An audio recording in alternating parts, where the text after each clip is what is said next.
Montauk project. First of all, I will leave this slide on, there's no problem. The Montauk project was something which had a strange history and how it came about. First of all, there is a military base which has existed on Long Island. It was built sometime after 1900. The U.S. government literally kicked out the Montauk Indians, which is one of the ways it achieved the name, off of the extreme eastern tip. There was a reservation there which they had. They kicked them out on some pretext. It tore down the pyramids that were there. There were pyramids at that location. I don't know if there are any photos extant today of them.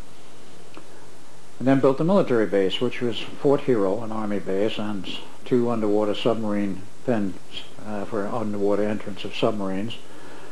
And that whole facility was completely active until about 1983.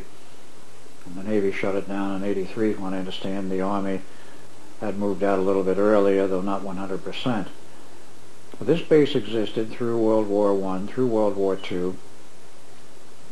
And after World War II was over, and Brookhaven National Laboratory started its research programs, many of them, of course. One of the most interesting ones, of course, is what we have traced, and that was, of course, some of the German scientists coming to the U.S. after the end of the war. We've been working on mind control and also on time travel, and those projects went to Brookhaven. Nobody said much of anything. Nobody in Congress read the reports. See, it's a national laboratory, which means, being tax reported, it must make monthly reports to somebody in the government, either the House or the Senate or both.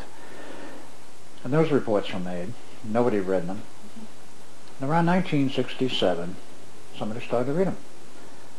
In 67 into 68. And what they read was that they were working on mind control projects, and some of the senators took one look at this and says, mind control, they may use it on us.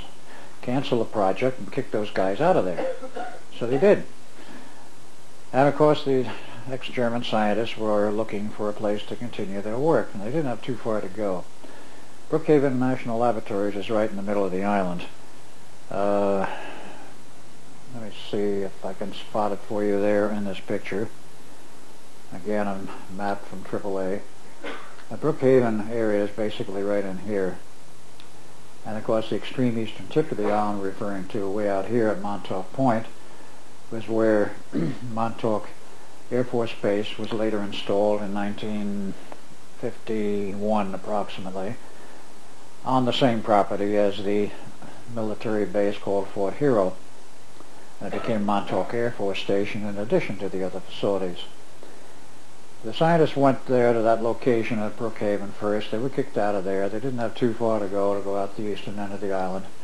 Talked with the military and told them what they were doing. He says, how would you like to have a weapon system that you can win a future war with, where you don't have to shoot anybody, just push a few buttons and they all give in. Mind control was the object, the idea. And of course the military guys there liked it, so they invited them in. That was about 1968. In 69, the Air Force finished their tests on the radar systems they were working on, the over-horizon radar. They developed at Long Island a SAGE system, and then the follow-on one, which was a much more powerful version, which went up into Canada. And when those 2 systems were completed in terms of the R&D, they shut down their operations there, and the Army was more or less pulled out, and it became known as a surplus base. In GSA's annals, General Services Administration, there was a surplus base supposedly uninhabited. Well, it was inhabited by the scientists who came from Brookhaven. And they kept their work going, and they were working on modifying some of the equipment that was left behind. There was tons and tons of equipment, and I do have some slide documentation of this. In any case, they continued their work. The power was kept on. The bills for the power was paid by the state of New York Parks Commissions. It took a lot of research to track this stuff down. But Preston was very busy at it. Averaged about $55,000 a month for the electric bill in that period of time. It's probably more now. But in any case, they kept it going. And these guys kept doing their work. And the principal product became what we call the Montauk Station, or the Montauk operation, involving modified hardware in the radar tower a whole new system which involved computers, about 8 to 10 years worth of work by aliens working in conjunction with us to produce the computer algorithms that were necessary to produce a time tunnel. But let's go back a little bit prior to this Montauk operation and see how the groundwork was set for this to happen. Back in the time when the two projects locked up, and this becomes one of these crazy things like which came first, the chicken or the egg. We won't attempt to answer that question. But in any case, when the two did lock up, they created a huge hole, or huge rift, if you will, in space-time, 40 years wide. That was what I was showing on the blackboard, that those 2 points there created a rift in space-time 40 years wide, and what happened when that occurred was that very large ships, very large numbers of ships and aliens were able to come through from other domains that could not get through previously. I'm not saying there weren't aliens here before that. There's been plenty of them here, and there's a lot of documentation in the government's annals and elsewhere, including a lot of open public literature showing that aliens in some form or other have been on this planet for at least 10,000 years. You can go back through the Bible, you can go back through the Tassili frescoes, you can go back through a lot of other documentation that comes out of not only Africa, but also the Middle East and the Far East. The records are there. There have been aliens. They have been visiting us for ages, but they didn't set up colonies, huge colonies.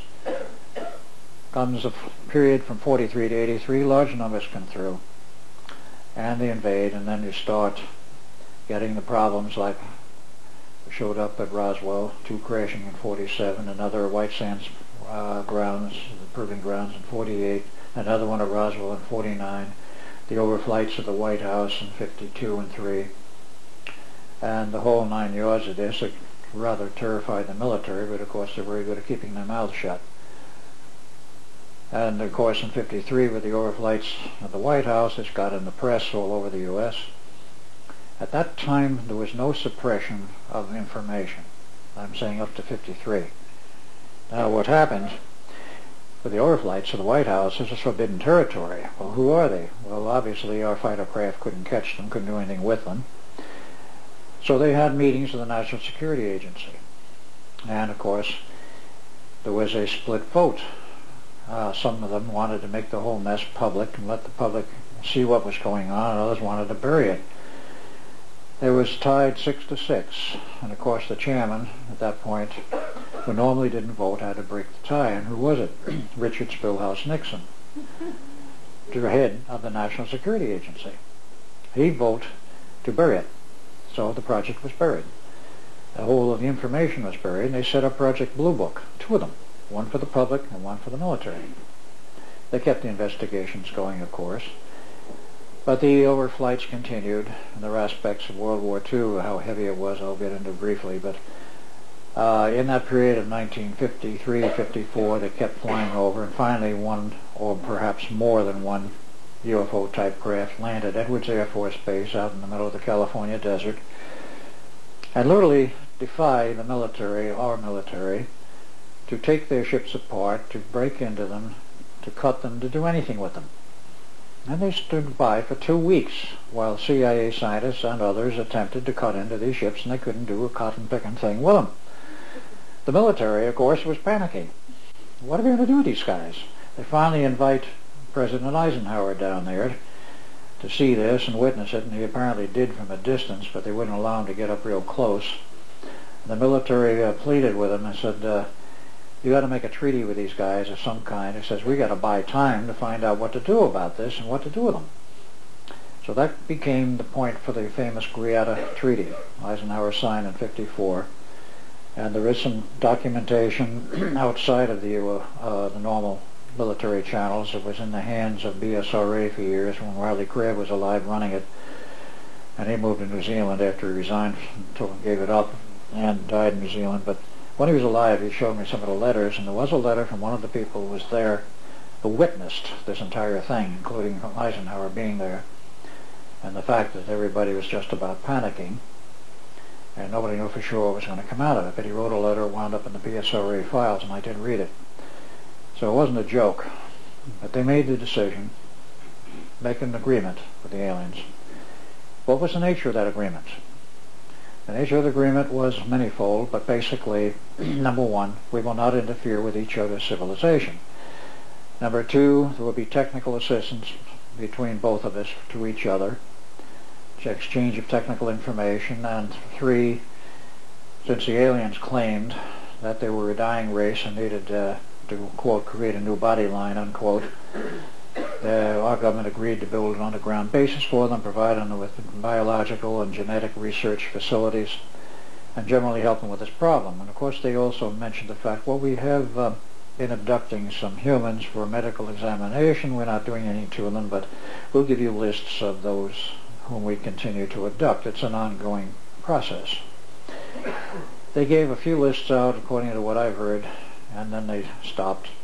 Eventually the military and the U.S. government, the secret operations in the government, found out that they'd made really a bad deal. The aliens were getting the better end of it. Make a long story short, or shorter I should say, because the story is not over and it's still ongoing. We built a lot of bases starting in 1959 underground. Phil Schneider, a friend of mine, was part of the team of geologists who helped build those underground bases, underground railroad systems, communications, eventually underground highway systems all over the U.S. and Canada. And in some of those underground bases moved some of the aliens to work on genetics and genetic biological operations, and I've heard some real horror stories from eyewitnesses. But the thing was ongoing. It couldn't be stopped, and it has resulted in the period of time from '54 till today with some amazing breakthroughs in technology and biology, possibly energy systems, time travel, and you name it, all kinds of strange things came out of this because of alien technology. Now, it was agreed, of course, we don't interfere with each other's civilization. One of the things that was involved here in that agreement was the fact that our new radar systems that the Air Force was using ran at about 435 megahertz, quite high power, directly interfered with the navigational systems of the alien ships and was causing them to crash. That's why two crashed in Roswell in '47, another White Sands in '48, another one at Roswell in '49, or Roswell area. And this was an ongoing process the Air Force found out about, and they started doing it deliberately. Bring them down. Came the treaty, they couldn't do it anymore. Not only that, but they had to change operational frequencies on these radar systems because of the fact they were interfering so heavily with the navigational systems of the aliens. I do not know all the technical aspects of this, but Preston Nichols got involved with some classified projects, including examining one of the more of the down ships in the navigational systems, and they were involved in a very peculiar system. They said the more advanced ones used vacuum tubes of multi-element design, so the operating frequency was about 435 megs, and the reason for that was the fact that the aliens communicated telepathically with the computer. And this is apparently a standard window frequency, now well defined by the government.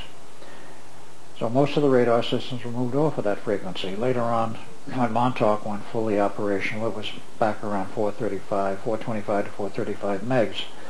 But it was highly focused energy, and it wasn't aimed at aliens, so they got away with it for a while until they changed the nature of the system.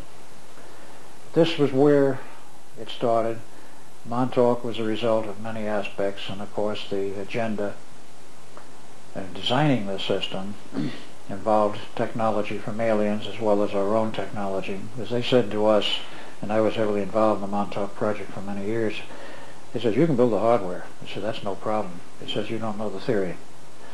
And quite literally, much of the theory in our textbooks is way off base.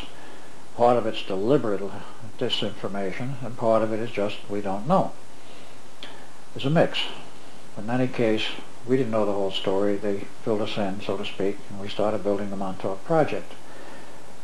There was a group called the Leverons, which are from the Iran Confederation, which provided the techniques and the technology for computers and the computer data and the algorithms and all of that.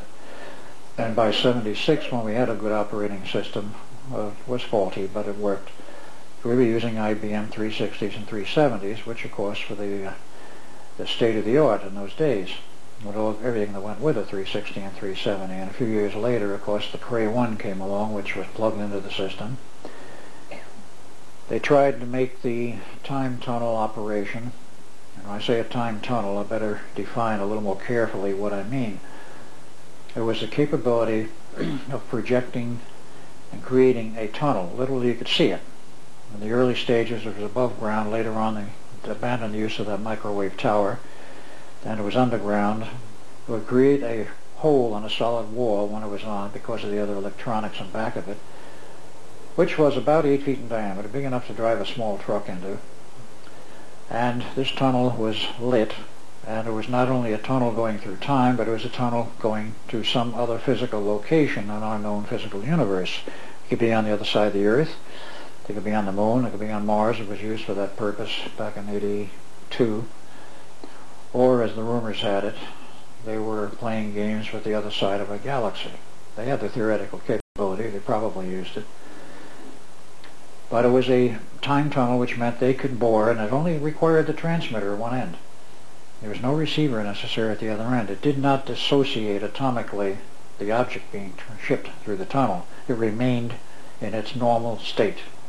So there was no disruption of the physiological functions of a human body. There was no disruption of an article or an object being sent through the tunnel, unless the tunnel failed, and that happened a lot in the early days. They lost quite a lot of objects out in space, and maybe they lost people, I don't know. So they finally resolved it so it worked properly, and they could send this person or object through space to another location.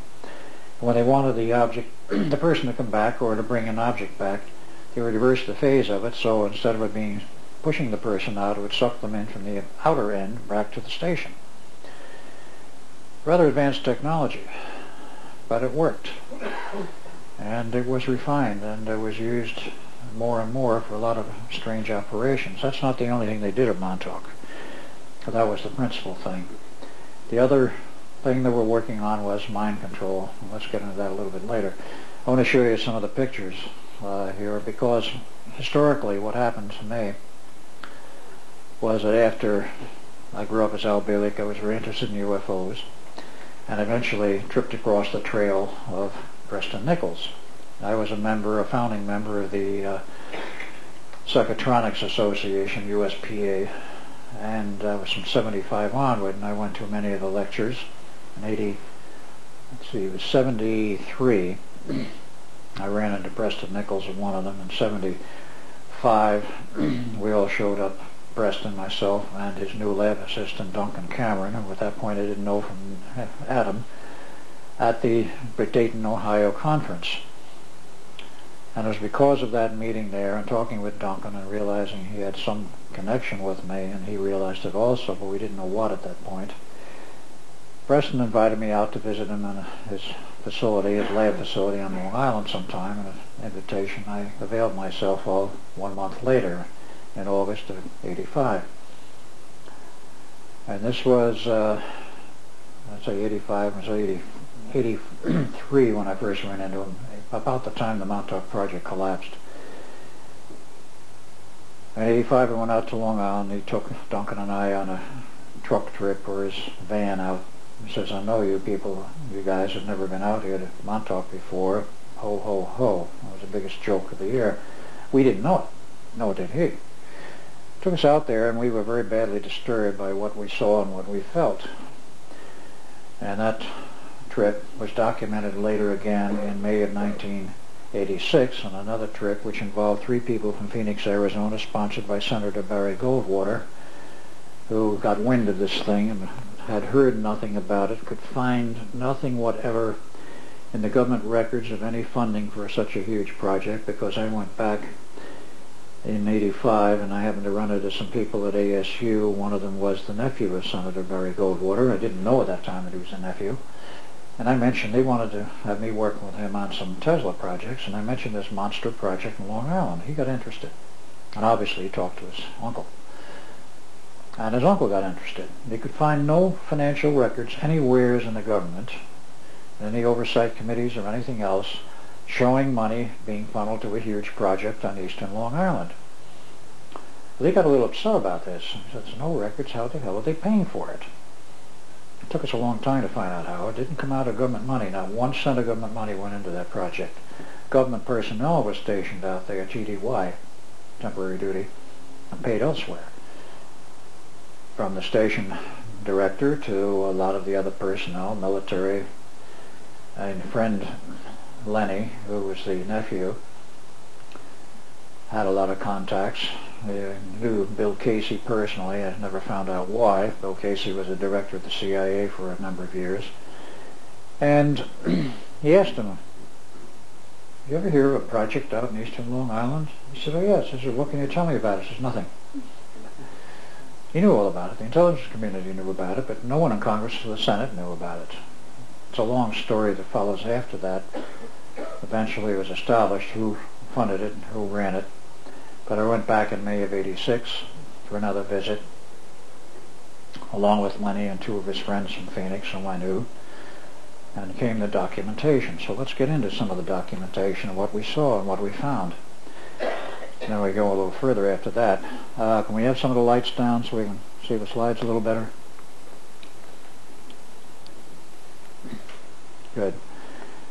This map of Long Island, as I pointed out, Brookhaven National Laboratory is in here. Down in this section is Islip and Babylon. In the area here of East Islip is where Preston lives. The Babylon area is here, and you go out here to a little island which doesn't show in this picture called Captree Island. That's where Duncan lives currently still. And of course there's a highway here going back into New York. But the rest of this Fire Island strip is inhabited partially, but there are no highways. But you can take the freeways on out and go past the section where Brookhaven is and go out to the eastern end of the island. Not the North Fork, but the South Fork, and eventually you get to a little town called Montauk, and then you'll get to Montauk Point. Well, we took that trip that time. The next slide. I mean to show you a little more about this. In the old maps, they showed Montauk Air Force Station as still being there, but inactive. And the main highway is the Montauk Highway 27. There is the Montauk Town. There's an Indian reservation that's still there. And you take it on out, and you wind up at the State Park, where there's a very large lighthouse commissioned by George Washington. And the park, if you know where to get into it. And we did. Next. In that trip, we documented everything. I did and other people did. There's a little rise in the ground there as you leave the town of Montauk, and you will see that radar tower sticking up above the horizon. I mean, it is rather high and it is rather large. These blotches, we've never been able to figure out what they are. Experts in photography say, well, that was film bath processing problems, but it didn't show up on the originals, only the prints, and there's something strange about it. Some of them showed up on originals, some didn't. Next slide. As you get closer, this radar tower looms up higher and higher, and you see a few of the other buildings. Then you park your vehicle and walk through what are literally broken down fences, and I'm speaking of 1985, and you can walk all over the base at that time, and we did. Next slide. You get in there, there's military installations everywhere, and then there's this huge tower. It's actually 5 stories, double height stories, plus the antenna on the top. It's at about 125 tons. It's just about 60 feet vertical, 120 feet across. So it's left of the feed horn system, and of course the waveguides, much of which have fallen out, were down there. But we went in the tower, inside the building, all over the place, and we continue to document. Next slide. This is what it looks like close up to the building, which is still intact, and the antenna, which you can see is quite huge. Now these were black and white shots. Again, another one. It had some special antennas mounted on that main frame, which we used. That was an omnidirectional. There was another one which was directional. Next slide. And again, some of the details of the feed horns. This was large size feed horns, because they were pumping literally hundreds of megawatts in there of RF. There again was one of the antennas. This was the directional one, I think, and they had a rotating base that's still being used for certain things, and the cables show for that. Next slide. Now it's a close-up of the directional one. That's still up there. Next slide. From the tower, which we went into and climbed up the stairs, the elevator shaft didn't work anymore. There was a huge elevator there, but it was power shut off, nothing was blocked. And as we found out, there was a concrete plug at the ground level floor to keep the elevator from going on down to the underground. As research showed, there were at that point 6 levels of underground, and that was expanded between 83 collapse and 87 into another 2 levels underground, or 8 levels underground. But from the tower you got a beautiful view of the entire base and all of the buildings. Next slide. And there were some other radar systems which had been stripped. These were the platforms where they were, and you can see the remains of some of the connecting cables and cable lines. And there were barracks and roadways. As you can see, some of the roadways. Next slide. More of the buildings, and there was another radar tower there. There's apparently a water cistern here. The roads wound all over the place, many barracks. They were still intact but not used. Next slide. More of the same. Next. The interior to the building, we found in the radar tower some very, very heavy hardware, which was obviously too heavy to move out because the scavengers, if you will, the local people who like to steal, borrow surplus electronic equipment, which has been abandoned, and literally it was abandoned. This little modulation transformer, now that was the 3-phase input transformer, weighed probably 600 to 800 pounds. And that was one of the pieces of equipment we saw. On the next slide, you can see here one of the modulation transformers, which was operating at quite high voltage because it drove ampletrons, where the plate voltage was over 20,000. This was one of the ampletrons. There were 2 up in the radar tower, built by Raytheon. Each one of those assemblies, where you had magnetic coils in here, liquid cooling, all of the cooling controls. You had an RF feed, and you had a waveguide output up here, which is no longer there. Each one of those things cost over $1 million. We found out from later records that the Air Force or whomever, and we believe now it was ITT, ordered the purchase of 4,000 of those things at $1 million apiece. That was for more than one location. There were 26 locations. All of the SAGE radar systems in the U.S. were converted to be operational.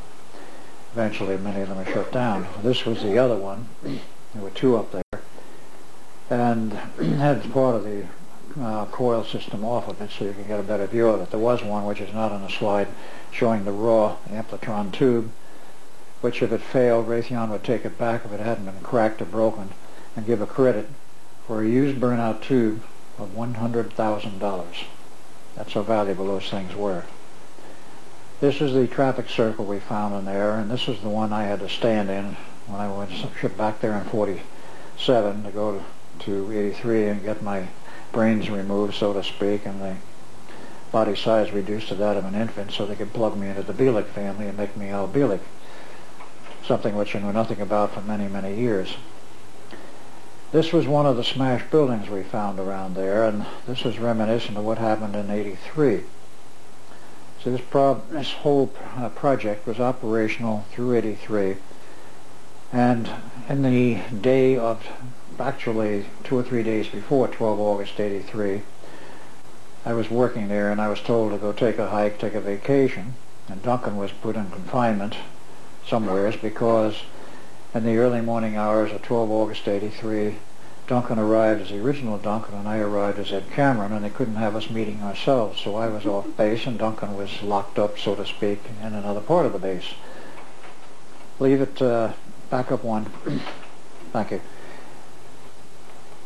The story goes that after we left on our little 12-hour sojourn there, Duncan, the current Duncan, number 2, had for weeks felt that that station was very evil and had to be destroyed. At one point, he was very much gung-ho about it and so forth, but someplace along the line he got religion, so to speak, and a few other people with him, Preston Nichols included. I was invited to join the plot and I refused. It was decided that at some point that was convenient they would have to bring down the station. So the plot was cooked, and they knew they couldn't be operational until after we had come in from the Eldridge and gone back out, because the records were there and von Neumann had them, because he was technical advisor at that point. We arrived, we left. Then Duncan was placed in the chair, and I'll get into that a little more in a few minutes. The one that picks up his mental, psychic feelings and ideas. He had been pre-programmed by Preston, so that under a command, for words perhaps like "the time is now," I'm not saying those are the exact words, but something like that, sitting in the chair, he would release from his subconscious one of these tulpas, or mental images, out of his head. It would go into the computer through the pickup coils. It would be clothed physically into a three-dimensional solid form, because the computer had long since been tested, and the whole system had long since been tested, to prove they could take a thought form and make a physical reality out of it, which at first was not enduring. When they turned the power off, it disappeared, but after a while they found out how to make it last. So you could quite literally create a chair out of somebody's thoughts. Well, he sat in the chair, he created this mental image, or hauled it up out of his subconscious. It became clothed in reality and became Junior, as we call him, running all over the place. The descriptions of those who saw it varied from 12 feet in height to 35 feet in height, and I suspect that depended on how terrified the person was who saw it. There is a mental tendency to exaggerate, of course. But this thing went around smashing buildings just like that, because this looked like a huge fist came down on it. There was one or two left in that shape still. This was 85, and this whole sequence of events occurred in 83. So we looked around, we saw that evidence. We felt, Duncan and I did, on that first trip, that some very strange, evil phenomena had taken place here. Some kind of a crazy giant, or whatever it was, had wandered on the base at one time. In the process of the film documentation, went up to the top of the tower, and they took a scan, photos of everything in every direction. And as the next photo shows, they caught a photo of this thing from the tower. We couldn't see it. It was quite invisible to our eyes, but not to the camera. And it was an ordinary 35mm camera with ordinary black and white film. And that was it right there. We estimate 12 feet high, but it's purely an estimate, because there's nothing near it which would give us a scale of reference. This structure here was the remains of gunnery emplacements from World War II. They had railroad guns. They had rails going up to it to feed ammo. They were never used, but they were there. And eventually it was dismantled, and some of the stuff cracked. But Junior was standing nearby, and that was him. And in the next picture, we did a blow-up. That's what he looked like. Very much like a Sasquatch. But it came out of Duncan's subconscious. Those may be legs or appendages there. There seemed to be arms, and some kind of a head, some kind of a torso. And there he sat. Or stood, I should say. Unmoving, apparently, for years. So we went back in '93 for another filming operation, and Preston swore that this thing was moving. Well, since Montauk went back online full power from '93 onward, it was on partially from '87 on. After that night, what happened, this thing went around smashing buildings and tried to get in the radar tower and couldn't. It was much too strong for it, but it threw a few people into the tower and killed a few bodies. The word went from Jack Pruitt to Preston. At least that's the best story I can come up with as to the evidence. It says you're going to go in that tower and you're going to shut down the transmitter. The problem was that they cut all the external power lines feeding the transmitter and the tower. They got the lights off, but the transmitter kept on running. It had done what Einstein had warned years before would happen, which he said, if you make a machine with sufficient complexity and give it enough power, in time it will of itself become intelligent. And this station did. It developed its own personality, had all of the algorithms from the computers, had all of the most advanced knowledge on physics, energy, and so forth. It tapped the Dirac sea and provided its own power to keep itself going. It wasn't about to be shut off. So Preston had to go in there with acetylene torches with a .45 at his head as he was not about to go in, and Jeff Pruitt allegedly said, "You are going in there, and this is why," and held the gun at his head. He went in, he cut the cabling, he cut enough of the sections between the computers and the RF drives and the actual drive systems for the two Amplitrons up in the tower, which actually fed 24 more down below, an enormous power output. And when enough was cut, the transmitter died, everything went off, and Junior disappeared to that status, sitting there. In '93, when everything was back online full power, there were people that saw Junior moving around, even allegedly, and I can't prove this, allegedly swimming in the surf east of the island off of Montauk Point, where the lighthouse is. That was one report I heard. It was never verified. But Preston said he had seen some evidence that Junior was moving around on the island as long as the transmitter was on and running. It feeds on whatever that power is that was coming out of the transmitter, even the revised one. And when the power is down, the transmitter's off. It does not have the energy to move around in a solid three-dimensional form. It's not visible to the eye. It's only visible to the camera, and also video cameras that will pick it up. Next slide. Next. In the underground, we had to learn to work with aliens. And some of the types we saw were like this. These are not photos. They're sketches done by people who have been in the underground, seen these creatures, and worked with them.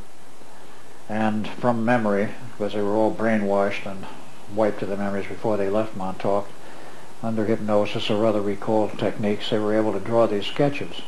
This was one of the more common ones that was seen down there, like this. More than probably a Leveron, we're not sure what it was.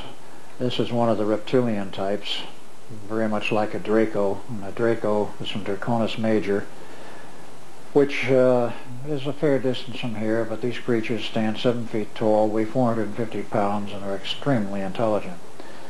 There was one there stationed there all the time in the underground. He represented the alien interests for the use of the Montauk Project. This was more like a gray, though not exactly like a gray. Next slide. These were the tall black grays, Zeta Reticuli types, 7 feet tall, very old. As far as we could determine, very self-centered and quite evil in terms of our moral standards or ethical standards. They were 7 to 8 feet tall. Supposedly an insect base to the genetic makeup. All of these grays have one peculiar thing, except one class of stand about 5.5 feet tall. They have no genitalia. They do not reproduce in the normal manner we consider normal. Essentially, it's done by cloning in a very complicated process. Next slide. The little 3.5 footers look like this. They have very strange hands. They got 4 fingers, rather large head, strange eyes, and that's essentially the way they look when they did the autopsies on them and the very physical examinations. And the hands in many cases, on the next slide, will show like this. 4 fingers. They have an extra digit in there, some of them do, and a claw-like hand. And notice the phalanx here for the finger bones, 1, 2, 3, 4. We have 3 bones in our fingers out from the wrist. They have 4. And this was supposedly verified by a CIA employee in '78. And these aliens are shown up all over, not just the underground of Montauk. Next. This was one of those that we classed as Sirius A. They look virtually human, but they have one peculiar characteristic, the eyes. They don't have round pupils like we do. They have vertical slit pupils, much like a cat. And they did carry strange symbols on their tunics. This strangely rounded triangular figure is reminiscent of the Trilateral Commission. What this thing was in here was one of their symbols. I do not know what it represented. Next slide. They were involved in a lot of strange mind control operations. They provided some of the hardware, and eventually, as some of the victims remembered, it was the aliens, typically the Syrians, who were operating the mind manipulating hardware. And of course, I might add, the basic people running this on the human level were the former German scientists who came over from Germany, and they had a lot of ideas of their own on mind control. Next slide. One of the experimental chairs was built like that, which had later evolved into the Montauk chair, which we have no pictures of which was used by Preston and others. This was in the subsequent investigations. We found various strange signs. This one here, Camp Hero, section of Montauk, Cape Point State Park, etc., etc. There was a section donated to the town of Montauk for the fishermen. There was a special gate you could go in, drive in with your truck if you had the right license and the right paraphernalia. And they would park on the top of this bluff. Next slide. That's not the bluff, that's the Coast Guard antenna system we found there in the trip back in '93, looking for evidence of the resurrection of the project. That had nothing to do with the project, but was new. Next slide. Supposedly 30 watts out, but we found cables were much too heavy for the 30 watt supposed power limitation. Next slide. All automated, but this was a antenna matching box. Next slide. And the station, which itself was totally automatic. There was no personnel. We found a lot of evidence. New telephone boxes in the ground. They weren't rusty, they weren't old. And on the telephone poles, new phone poles, new switch boxes or cable boxes. Next. New power line transformers, approximately 50 megawatts each. Old and new cable runs mixed together. That's Preston Nichols picking it up to show one of the new cable runs. And of course, the tower as it still appears in color instead of black and white. Next. I don't know what happened in that one. This is a tower close up. Somebody pirated the very large motors that were up in the top. There were four 7.5 motors, 7.5 horsepower motors to drive that antenna pedestal. They removed them, threw the shrouds on the ground. They hit the air conditioning system on the way down and dismantled it almost. And the shrouds were found on the ground, but no motors. Next slide. These were additional pictures we took in January 15th of 91. No, 93, I'm sorry. Up there, that's where the motor used to be, and the part of the gearbox assembly in the back to drive the pedestal, and the entire antenna assembly. Next slide. And that particular day was cold. That was Duncan, standing there half covered. This was one of the guys doing a video documentary which never got finished. Preston fortunately took his own camera along and saved the day by recording it himself. Cold and wintry. That's Preston here in the middle. And we took more pictures of the antenna. We were looking for evidence of its use. We found it. New cabling going up to a special antenna on the top. So it was obviously back in use in some mode. Next slide. That antenna was still there, apparently being used, the directional with a motor rotator. They had to have an E-field established in order to do any of the other manipulations, whether they're underground or not. But here again, photos from the tower taken in '93. There is, of course, the Montauk Lighthouse, which didn't show in the other pictures, the earlier ones. The roads are still there, the buildings are still there. Since that date, they've removed the powerhouse. And again, some of the old buildings. And if you look carefully, you'll find Junior right there, again in '93.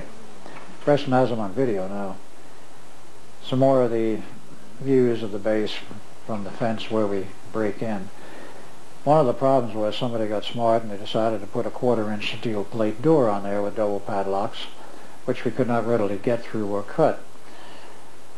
So as the next slide shows, somebody before we arrived in January of '93 conveniently blew a hole through the concrete blocks, quite large enough to walk through. Even Preston could. As the next slide shows, there's Peter Belts, who was doing the videos that never got finished on the inside. Next slide. We were looking for more evidence of resurrection of the project, and we found it. This was the old powerhouse, transfer point for power and all the transformer farm, if you will, outside the tower. And we found on one of them, the next slide, this little label, non-PCB transformer. Those of you who are engineers or into the electrical business know that about sometime around 85, 86, the law came down from federal level. You cannot use PCB coolants anymore in newly manufactured transformers because the stuff will spill on the ground and is environmentally a hazard. So they use a different oil. And this is the label. That's a new transformer. What was doing there, we don't know. This is the old powerhouse. It's now gone, but I've documented this thing. Huge diesel generators to drive each one of these generators. The next slide gives you a little better view. It was a huge operation. They used to use all the power from that station. Put out about 2.5 to 5 megawatts per generator. And this is the same traffic circle a few years later, overgrown with weeds, and of course in the summer. This is the bluff where the fishermen fished. Now, I don't know how they're going to do any fishing from up here in the bluff, but that's where they all went and sat and meditated, or whatever they did. If you wanted to get down to the ocean front, about 120 feet below, you could. There were pathways to walk down, as this shows right here. There is a pathway. But we never saw any down there. This was one of the underground, semi-underground blockhouse operations we found. We finally decided to go in and investigate and explore this, see what it was and where it went. So we went in there and took a lot of pictures. Right inside the door was a strange 5-sided room. Now this involves memories of people who we can't name now. One of them has written a book on his whole business of his past. The guy who ran the Montauk Boys program used to quite literally, the Montauk Boys were brought in as recruits. Many of them wouldn't want to go through the program. They were physically beaten into submission, and some of them didn't live through the beating. But that was where it was done. And in the next slide, there was once a row of bleachers over here where they sat some of the boys to watch, so they get the idea this is what happens to them if they don't go along with the program. There's a vague remains left to the bleachers. Next. Another one of the same. There was a long hallway we went through, and this was in winter, and it was warm, around 52 degrees. We could feel heat coming up through the floor, indicating somebody was still using the underground. But it was pretty much of a mess up here, and as we went through we saw a lot of wreckage. Next slide. Next slide. This was one of the interrogation rooms with rather rusty furniture. Next slide. I guess one didn't drop down. All right. This was one of the rooms where there must have been a rather bad fire. Why? We don't know. What it was used for, we don't know, but this is part of the documentation in that underground, semi-underground building. Next slide. And that was one of the side rooms. We didn't really find anything in there. This is Helga Morrow, who's a well-known psychic from Tucson, Arizona, came along on this particular trip because she was convinced that her father, Dr. Curtis from Germany, PhD in math and physics, was part of the project, and we did find evidence that he had been. But she went along on this trip. We went to the back end of this hall, and this is what we found. This barbed wire enclosure where the door could be locked, and as we went in the room we saw these pallets. I had been in there once before, but this time she, I, Duncan, and Preston went in there, and we could pick up the vibes, and she got it very strongly. This is where many of the Montauk Boys have been beaten, were laid out naked on those slabs, and some of them died that way. The vibes from that were very evident. She felt it. Duncan felt it. In fact, that was one of the first times Duncan ever broke down and cried. It's on the video, but it's not on the photos. Down to the end, we don't know what else was down there, but it was essentially more of the same type of enclosures. Preston and Helga walked down there. They didn't find anything. There's a blank wall. And this was Duncan. About 2 minutes before he broke out in tears, you could tell he was being hit hard emotionally. He suddenly realized, because he was one of the principal programmers for the Montauk Boys, his involvement in what had happened. And this is the Montauk Lighthouse, built by commissioned by George Washington, is still there. It's on solid rock. The Air Force likes to say, or did like to say, that this whole area out there is sand. There couldn't be any underground base. There was another one of the obfuscation operations they engaged in. I think you all have heard of the wooden dummies that were dropped from the airplanes in 1954, which is what was found on the ground for the Roswell incident. Well, the Air Force can come up with some real stories. We found lots of rock, solid rock. We found remnants of some of the old gun turrets, which was one of them here. And it had a feed system of some kind, which is long since lost. Next slide. But one of the other things that the Air Force said was the whole area is nothing but sand. Well, this 8-story building was built in 1926 for residence and office buildings. Well, 93, it's still there. There aren't any cracks in the walls. But I happen to know of a hospital building that was built in New Orleans about 1945, because when I was in the Navy as Al Bielek from 45 to 46, I was in New Orleans. The first 2 floors of that building, after a year and a half of completion of the structure, were cracking wide open. The internal floors were cracking, the marble floors, and the walls were cracking. I don't know if that building is still there or not. But after a year and a half, built on sand, the building was cracking. Well, this building has no cracks. It's not built on sand. It's still used today. U.S. Air Force Station. The Air Force tried to deny there was a Montauk Air Force Station, but there's the sign proving it was. Got a picture of that. Preston took one of them home. In the days when Montauk was fully operational, the animals all fled. They fled from... They fled from the base of operations right through the town of Montauk, just kept going west. And the eastern area was totally devoid of animal life, including birds, for years. But when we took the series of pictures in '93 with the crew there, we found evidence of returning life with a lot of cats. Next slide. And they seem to be doing quite well. Tourists fed them, I presume. They even found a deer or two. I didn't get pictures of them. So the animal life was starting to move in. The operation of the original Montauk Station, which was first from the tower and then from the underground, but during the days when they operated from the tower, the RF fields that came out of there were so high and level they had literally changed the weather when operational on the eastern end of the island. People couldn't stand what they felt. They abandoned their homes and moved out. And there were cases where on a summer's day in July, the temperature normally 85 degrees, and in a half hour would drop to 32 degrees and would start to snow. In 1/2 hour. That was due to the influence of Montauk. That doesn't occur anymore. The original operations of Montauk, for the time tunnel operations, are over. The Montauk Boys program, which I will get into if we finish these couple of slides, is something you really need to know about, because it's no longer local operation, it's worldwide. Let's get in a little bit more to some of the other programs. As I said, the time travel came from the Germans, and we did our own versions of it, and the aliens helped us.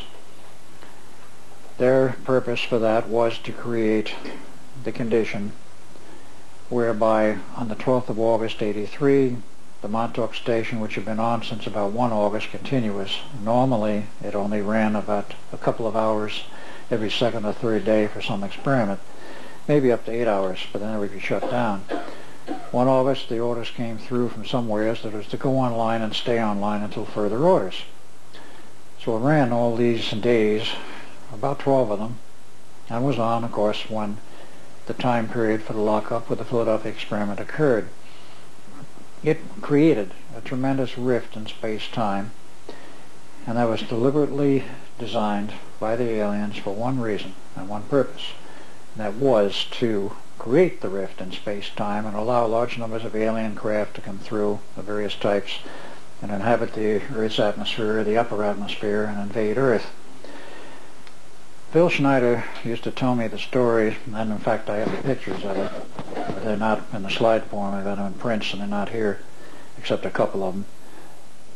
That the aliens started moving in large numbers, and in 1945, late 45 and early 46, they found a huge operational base of UFOs in the Pacific, under one of the atolls. It happened to be Eniwetok.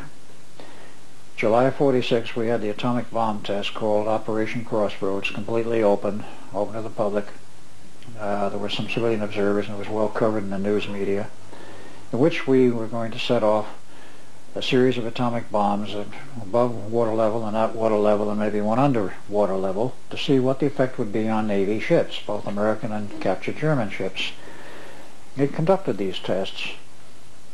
There was 4 total. If I remember correctly, the public media at the time only mentioned 2.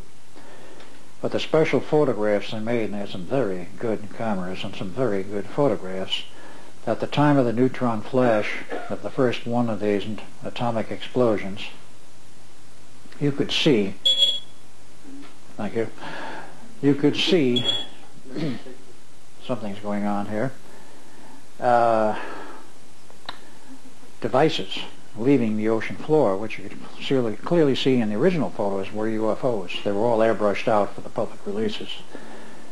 It was estimated by the intelligence community at that time that there were some 500,000 UFOs in a very large underwater base.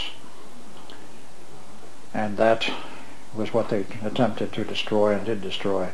The Japanese had problems with aliens invading their terrain. And according to Phil Schneider, who got this information, his father, Oscar Schneider, at the time of the dropping of the first atomic bomb, of course it's historically, the one on Hiroshima is historically known, of course the Japanese military didn't believe it. They didn't believe that one bomb could do so much damage. Hirohito, who was then the emperor, was quite aware of what was going on, and the next target, which was publicly announced by our leaflets, was going to be Nagasaki, and that of course we would keep dropping bombs on the Japanese cities till they surrendered. He knew it was coming. He allowed, according to the information that was given to me, the Americans to go ahead and drop their bomb on Nagasaki, because Nagasaki was in the process of being taken over by aliens. It's only taking it out of the hands of the Japanese government. So he sacrificed the city in order to get rid of the aliens. And then he told his military people, you will surrender now. And they did. The rest is history. Except for a few other things. The Montauk Boys program, which of course had no connection with this Japanese operation, is a continuation of the research done by German scientists. And also, I might add, Dr. Wilhelm Reich, who came from Europe in the 40s, about 43, came to the United States, set up his operation at Rangeley, Maine about 46, 47, and then signed a contract with the new CIA to do research for them on mind control, mind manipulation, primarily according to their version, that is the CIA version of the contract, that they were interested in finding ways of, quote, deprogramming people, unquote, and also developing enhanced psychic abilities. Well, Wilhelm Reich bought it, started his research, went through about 2.5 years of it. It was a 5-year contract with the notebooks, which were turned over to NSA, and then suddenly realized somehow that he hadn't been told the whole story. What they really wanted was mind control techniques, and they wanted him to find out how you can do it. He did find out the most basic elements of what makes the human mind function in terms of the conscious mind level and the subconscious mind level. Most of your memories are buried in the subconscious.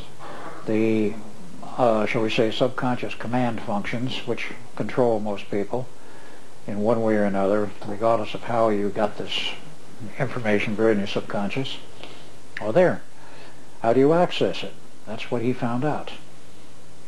He found that at the point of orgasm, the conscious mind locks up with the subconscious mind for a brief period, and you can transfer information either way.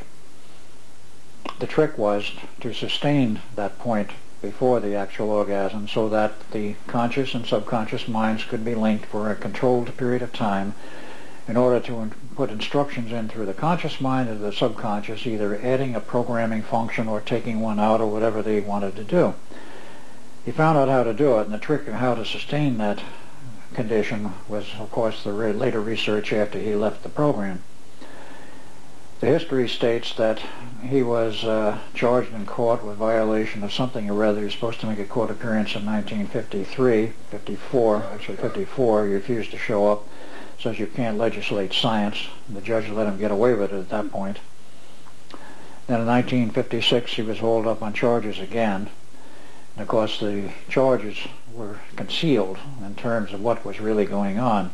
The Greada Treaty was signed in 54. In 56 he was down in Tucson using one of his modified cloudbusters to shoot down UFOs. It was an absolute no-no. And he didn't know it, but he got arrested. And in the court hearing, which I read in the notes, the judge was leaning over backwards to try and find some excuse to not send him to prison, because he said, if I go to prison, I'll probably die there. I got a heart condition, I need regular medication, etc., etc. The judge kept asking him, well, what have you been doing? He says, I can't tell you. It's classified. Oh, who have you been working with? He says, well, finally he admitted he was working with the Air Force. And he said, what's the project? I simply can't tell you. And he never gave the judge any more information, so he went to prison, and he died in prison. Come up to the 70s, and Preston Nichols, digging around in these various swap meets. He didn't tell me the exact year it happened, but digging around these swap meets, kept turning up some of Reich's old equipment, the orgone energy accumulators and this sort of thing, at the swap meets in New Hampshire, in Connecticut, and particularly in New Hampshire. And on one occasion he asked one of the people who was selling this stuff, he says, where'd you get it? He says, well, he said, I've gotten it from one of the old Wilhelm Reich homes. He has several homes in the New England area. He said, if you go up to this particular location and ask for the caretaker, he'll probably show you some more. He said, there's quite a lot of stuff left in that house. And Preston got very interested. He went up to the house and saw the caretaker and showed him around and what equipment was still around. And then casually the caretaker mentioned, well, there's notebooks. Preston says, notebooks? I want to see those. He looked at them. They were in Wilhelm Reich's handwriting. There was a whole series of notebooks from about 1950, late 50 into 52, outlining and detailing some of his experiments. And he says, how much do you want for them? He says, make an offer. So Preston made an offer and bought them, took them home. He realized he had something very hot in terms of the information, but he wasn't at that point sure what it was. A month goes by and he gets a call from NSA, National Security Agency. We understand you have some of Wilhelm Reich's notebooks. He says, yes, I bought them legally and they're mine. He says, well, we want them. You can't have them. He says, well, we'll have to tell you the rest of the story. He says, Wilhelm Reich, of course, was on contract for 5 years, and about halfway through, the notebooks he wrote no longer contained accurate information, and they were falsified. He says, we have reason to believe you have the true notebooks. The president says, okay, so what? He says, well, we need them. Well, they argued back and forth, and the deal was struck. And the deal was basically that the NSA would provide him with copies of the first half of the notebooks he did not have, as long as Preston would supply NSA with the second half copies of the notebooks, so they would both have complete sets. And of course, part of the agreement was that under no circumstances was he ever to show those notebooks to anyone else for the rest of his life. And he's never shown them to anyone else, as far as I know. But he's quoted extensively from them to me. And with that, he had Wilhelm Reich secrets for manipulating people's minds and programming, which is what the CIA wanted. And that information was basically used in the Montauk Boys program at a later date. That plus all the other information, in which they were programmed. The original programming techniques were physical and brutal.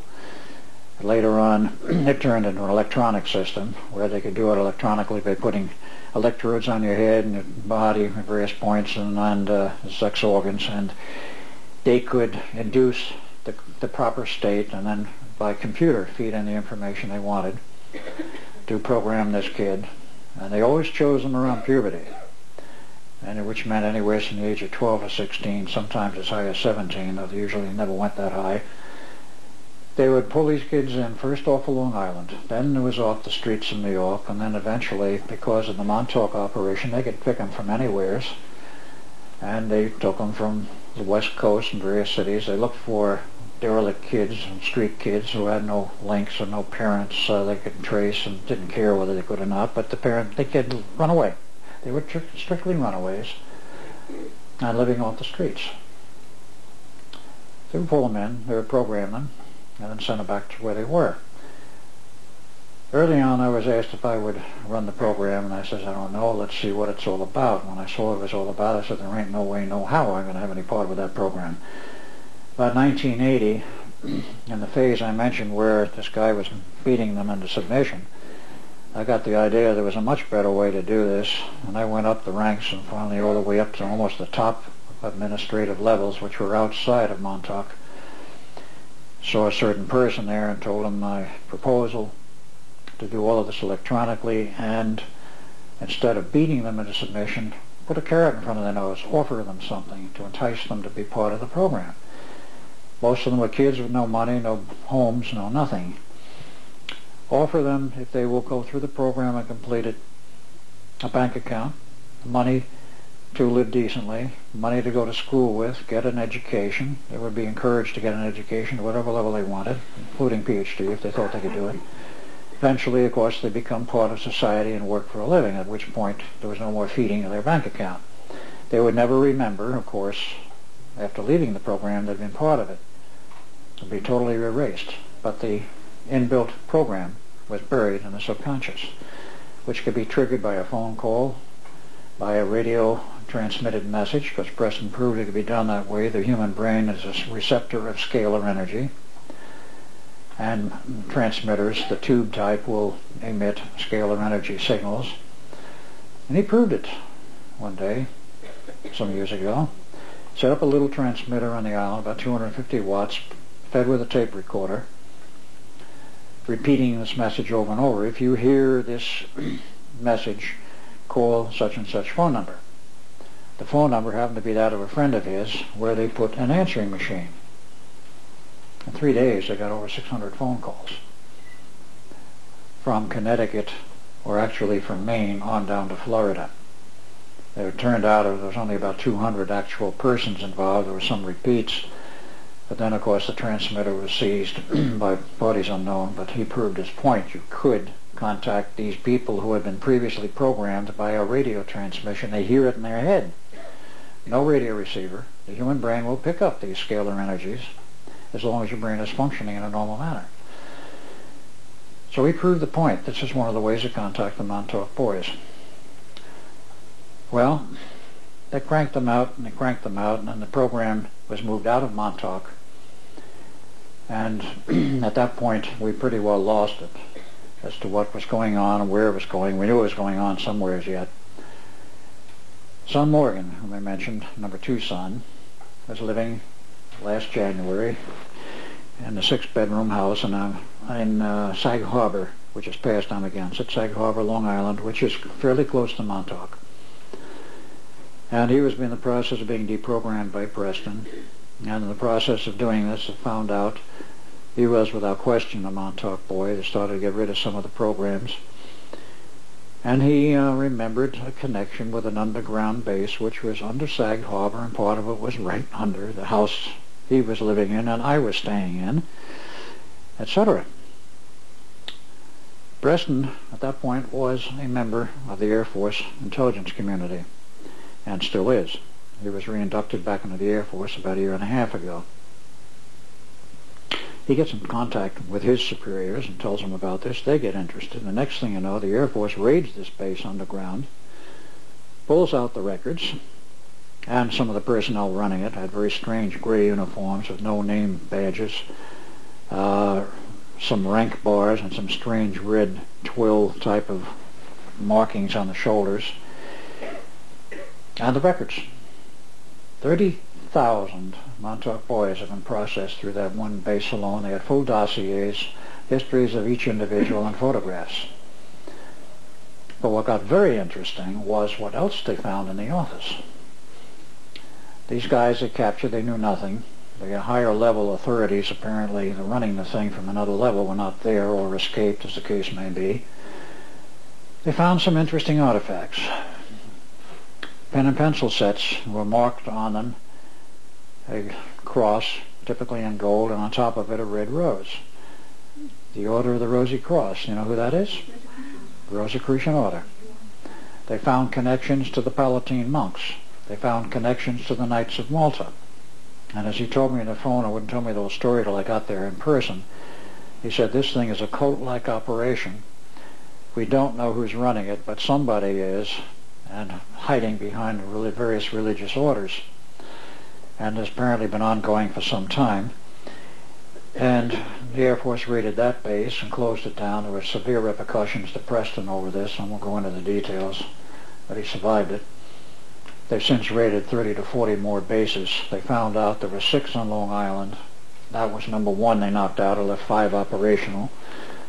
We don't know how many in the U.S. totally, but what has come up in the way of figures of processed, programmed, and ready to go, if you will, Montauk boys. And it's not merely Montauk boys. There's a Montauk girls program also, but they seem to be a very small number, at least so far as we can determine. The military estimates there's at least, and this is a conservative estimate, at least 5 million programmed Montauk boys in the United States alone. And the evidence showed from those records, from that one base alone, not only was my now dead roommate Peter L. Sokol on that list with his photograph, but all kinds of people, including a recruit brought in from Australia to Montauk. I don't know who it was. What do these kids do when they've got their buttons pushed and are in operating mode? As when I ran the latter part of that program, I could never find out what they were supposed to be used for. I did find out that the target dates for their use was 95, 96, 97. Look in the news here, and of course you may or may not read U.S. newspapers or hear much about what goes on in the U.S., but there's a lot of massacres, mass murders. The one very famous guy recently who took out the Italian clothing designer in Miami, he got an awful lot of press coverage. I took one look at that photo and it says, Montauk boy. The guys who knew him, that he lived with, before this massacre started, said he was a quiet, gentle guy. They could never believe that he was capable of this sort of thing. A string of murders across the country, then take out this Italian designer. It was determined this guy was homosexual, and the Italian designer was homosexual, and a number of his friends admitted to it that he lived with. That's not the point. The point is he was directed to go on a shooting spree, if you will, and maybe directed to take out the Italian director or clothing designer, I don't know, but he did take him out. Then, of course, the final orders are, do yourself in, which he did. They don't want these guys captured. Many massacres like that. You had one over here recently. I don't know whether it's a case like that or not. Yeah, it's still being kicked around. But there's been many of these in the U.S. There have been massacres. There have been shootings in schoolyards by people that come up to the schoolyard fence, take out a rifle or a shotgun and go bang, bang, bang, bang. No excuse, no reason. They don't know these people. They do it in restaurants, cafeterias. This is all Montauk boy programming, and these kids were no longer kids. Because if they were processed in the period up to, let's say, through 83, it's 14 years older. If, say, they were 12 then, they're now 26. And this programming has not stopped. I mentioned this to Phil Schneider, my late friend, one time about the Montauk Boys program. And sort of screwed up his face a little. He said, this smacks of pedophilia to me. I said, it is possible you could call it that. But he went on his own investigation. He lived in Portland, Oregon. He went to the local police department, told them what he knew about it. He says, what do you know about this program? The police told him, it's best you not stick your nose in affairs that do not concern you.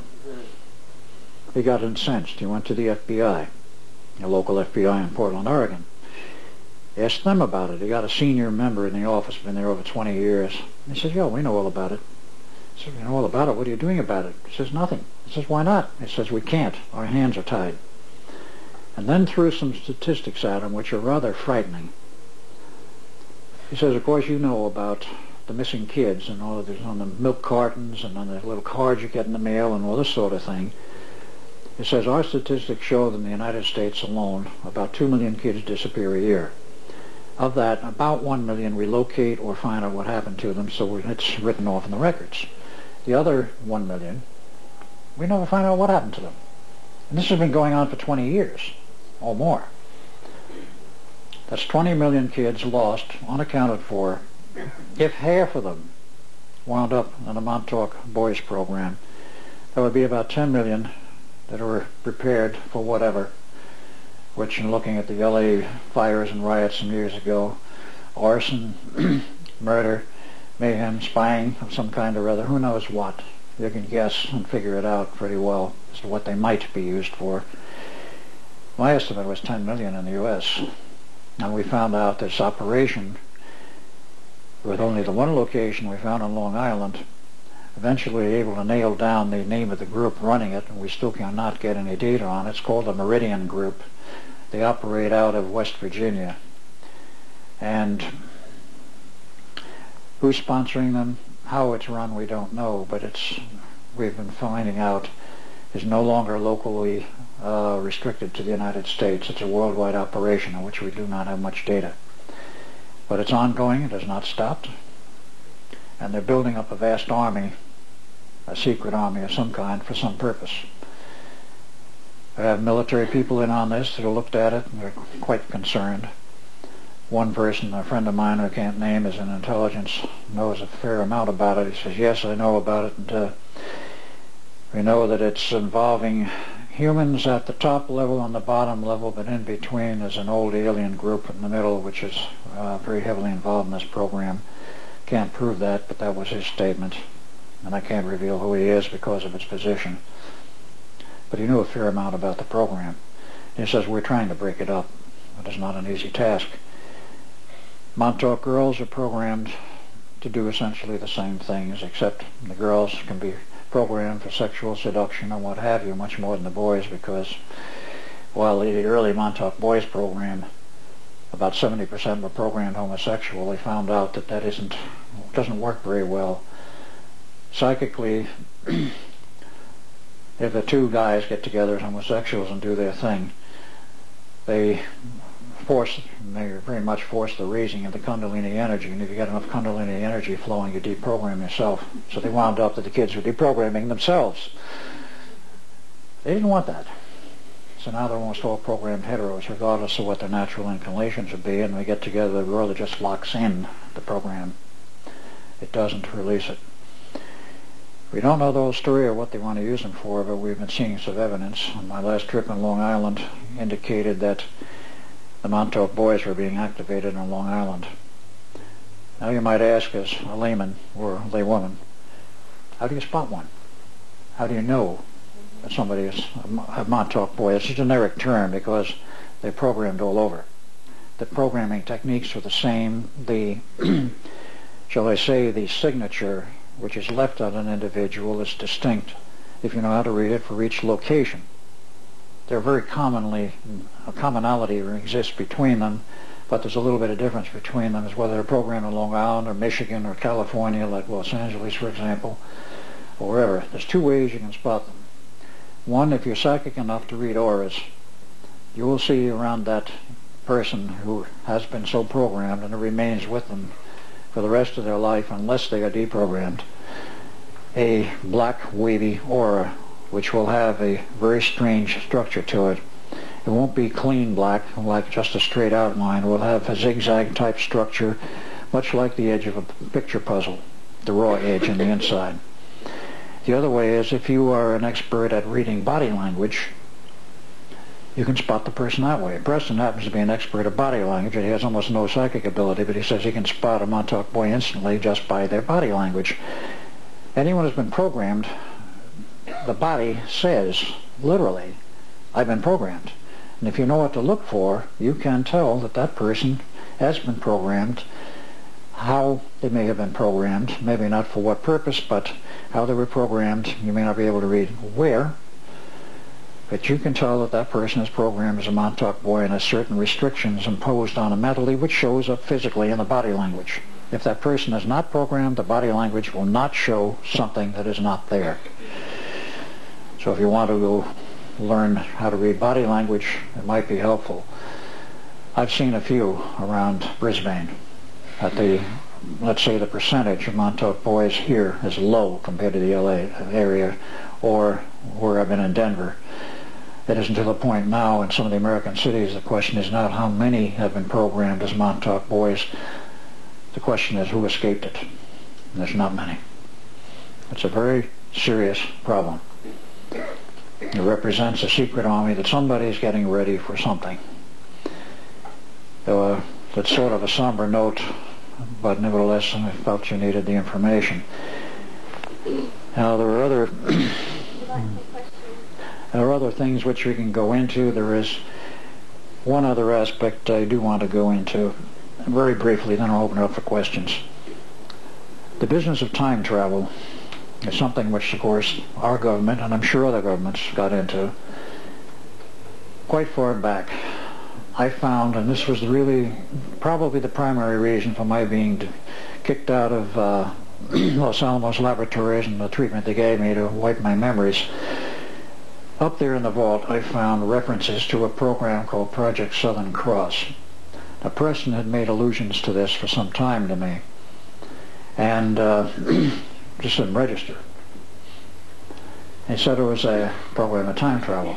Well, certain things triggered, and all of a sudden I remembered my digging through the vaults and coming up with this Project Southern Cross, and of course I had a big mouth when I would talk with other personnel, usually officers, and then 46, 47, mostly civilian people up there, about what I saw in the vault. Basically, Project Southern Cross was this. Back about 1936, there was some exploration being done in the South Atlantic, just north of the coast of Venezuela, across the equator, so that it was in the area which is called the Southern Cross. When they say under the Southern Cross, of course they're referring to the constellation Southern Cross down there, which is visible in the southern hemisphere. A brand new carrier called the Kearsarge, USS Kearsarge, was exploring around that area, which is the fringe area of the Bermuda Triangle, and they found a very strange crystal formation on the ocean floor, quite large, seemingly one piece. And they were exploring it, I presume sending divers down on it. I didn't read all of the details of this report, and I don't remember all the details now. But in the process of doing this, a modern warship has, of course, all kinds of electromagnetic emanations, magnetic generation of fields internally in the ship, and so forth. All of a sudden the ship disappeared. It was no longer there in that location. It came back later, and I assumed that they found out what the problem was and were able to reverse engineer the problem and come back. I had inputs which stated very flatly that no, they didn't know what happened, and no, the people in the future, they weren't in the future, had to help them reverse the equipment so they get back to where they started and give them some clues as to how to calibrate it. In short, by 1938 they had the system calibrated, and they found in the process there were these crystalline formations on the ocean floor all over the world. They were Atlantean. They were originally used by the Atlanteans not so much for time travel as they were used for moving heavy cargo on barges from point A to point B instantaneously with the proper excitation of the crystal formation. I don't know how it works, but it worked, and they were still working. So our government found out how to calibrate this system for time travel. So the Kearsarge became part of it. As I recall, the data, the USS Furioseth became part of it, and they were using this to go into the future. When I found out about this, and of course the secret part of what they were using it for was literally to win World War II. The Germans were winning it hands down in 1943. They had technology far beyond us. They had rocket planes that didn't put into production. They had jet aircraft that had been in production since 1939, 1940. They already had an atomic bomb they didn't use. And they had, of course, these Foo Fighters and circular foil aircraft with anti-gravity drives, and that was the real threat. The Allies were tearing their hair out, and of course those who were in back of them, which we can now call the New World Order, had decided there was no way that the world was going to be dictated to by the Thule Society or the elements of the German society involved with that whole operation. They went into the future, most literally, and brought back hardware, military hardware, communications hardware. Preston can tell a story about that, being personally involved in it. Strange gyros, I have photos of them. They were obviously built in the 60s or 70s, yet they had a manufacturing date on the inside of the box dating June 6, 1928. You look at it with plastic wiring, fiberboard fiberglass boards for mounting components, a tiny little sphere in the center for the gyro, which is modern design, runs at 100,000 RPM. The regular stuff built in the 20s and 28 had a gyro inside about that big, air-driven at about 30,000 RPM, and it was lucky if the thing didn't blow up. Look at this sort of stuff. So what the blazes is going on here? That was only a few examples, but Preston's data was that we brought a lot of hardware back from the future to win the war, including large amounts of plutonium. When the test was made at Trinity Flats, Nevada, on June 17, 1946, of what was alleged to be the first working atomic bomb, it was a plutonium device. It wasn't the first. It was the second successful test, but it was the first one with plutonium. It took all of the plutonium that we had in stock from the production facilities at that time, which were turning out a rather meager amount, and it took about 15 kilograms to produce a working bomb with the implosion type principle. It worked very well. We had no more plutonium. Suddenly we're dropping bombs on Japan. First one was alleged to be the old gun barrel type, about 10 tons, where they bring 2 large charges of uranium-235, which we had lots of, and you bring it together very fast, and in a gun barrel with explosion, it holds together a certain amount of time, and it goes through the fission number and produces an atomic explosion. Wasteful, inefficient, but it certainly worked. Second bomb was allegedly plutonium bomb, and they kept going after that. There were 2 more apparently dropped from what Preston found out. Tactical nuclear weapons, which is a totally different design using plutonium, on Tokyo. No wonder Hirohito ordered the military to surrender in a hurry. We had large amounts of plutonium available to us at that time. And who knows what else. We won the war. And, of course, the German military bowed out, and they were forced out, and they retreated to Antarctica to a prepared base, and that's another long story we don't have time to go into, but they lost the war politically, but they never lost it militarily.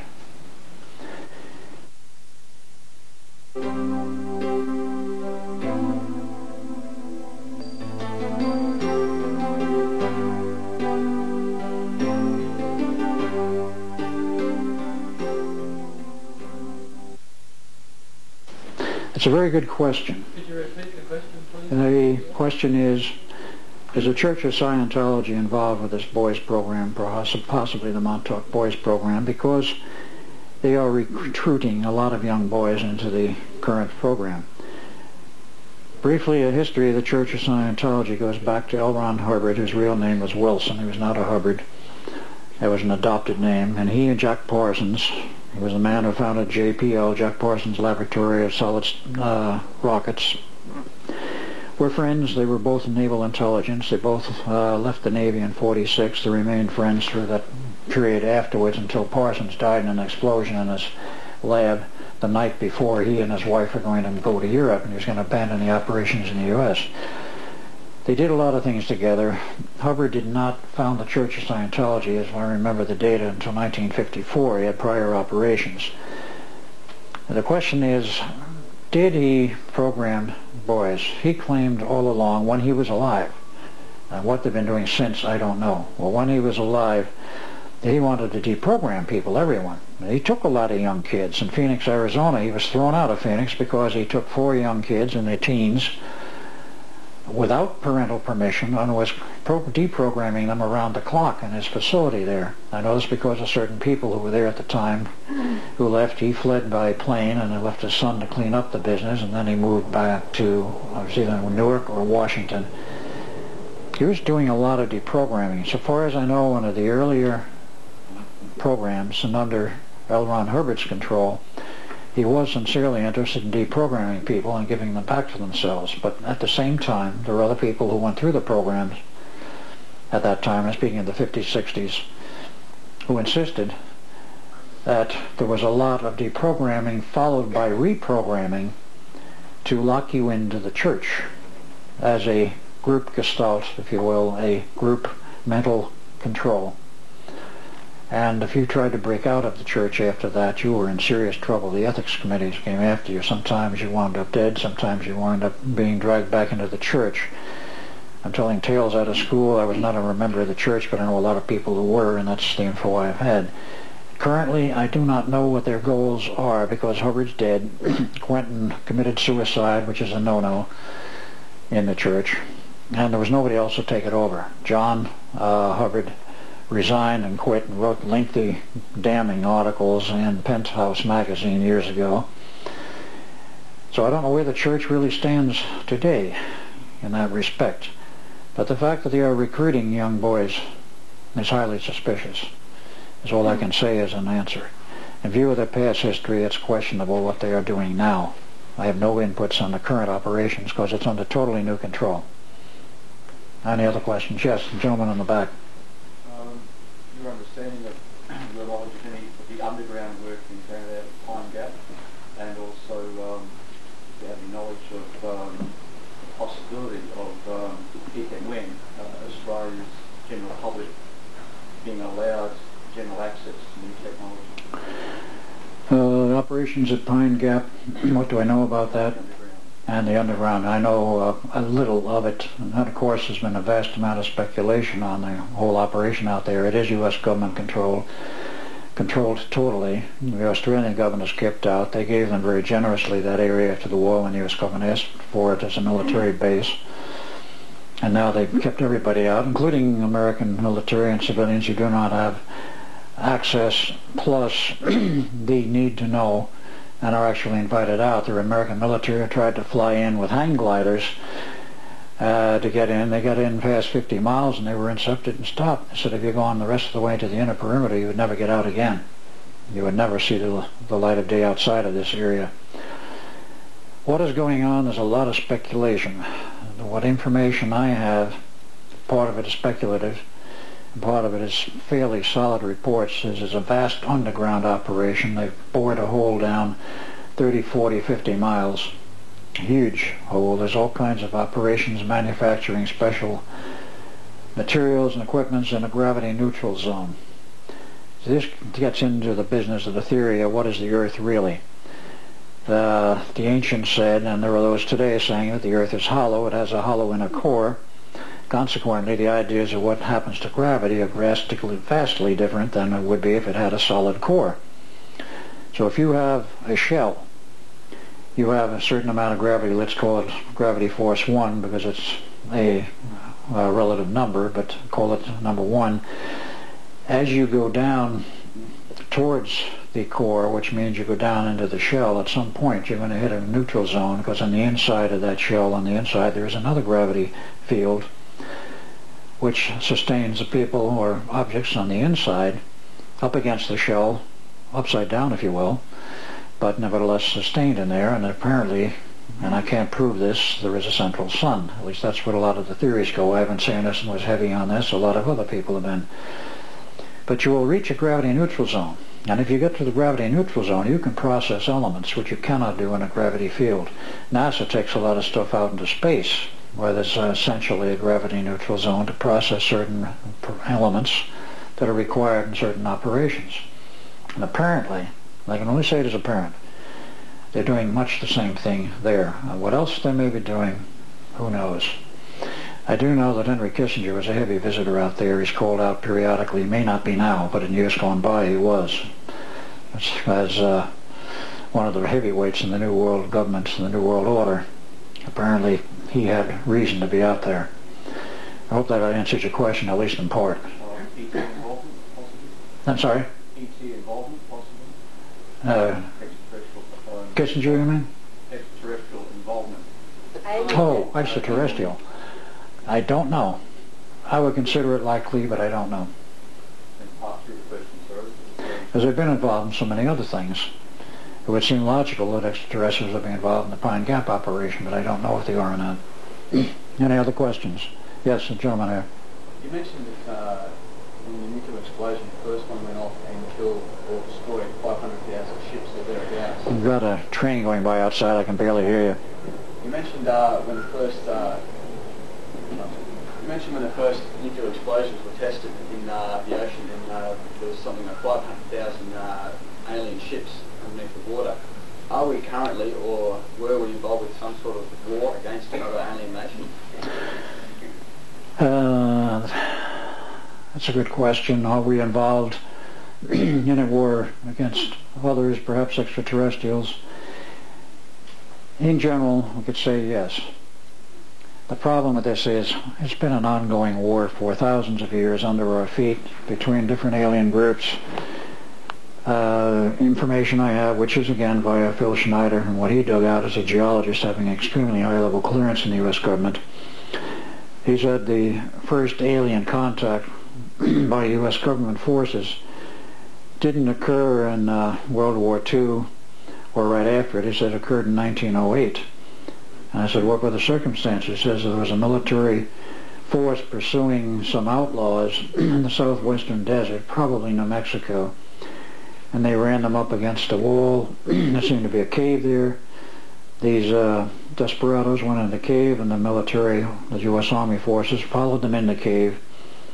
And what did they find in there? A couple of nice circular foil aircraft with aliens. So that got reported back to Washington, I'm sure. And how many other reports we may have like that, I don't know. But currently there is a massive problem.